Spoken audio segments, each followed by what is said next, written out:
Okay, y'all, so this is the inside of a Kohler Devonshire toilet tank.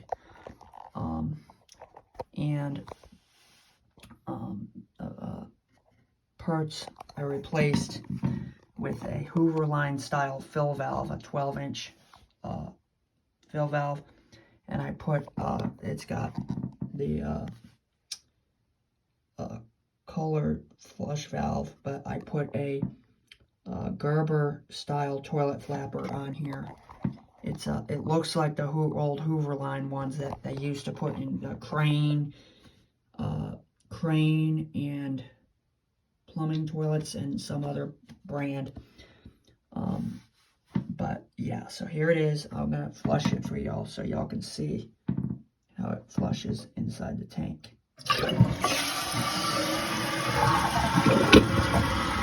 So you see that's flapper's got the little time release thing in it, but here's the float.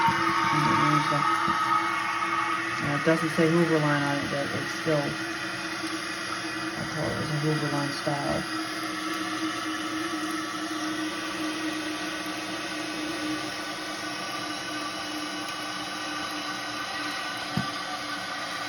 And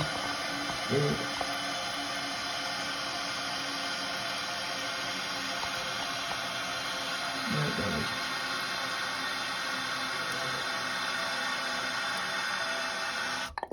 All right, that's it. Thanks for watching.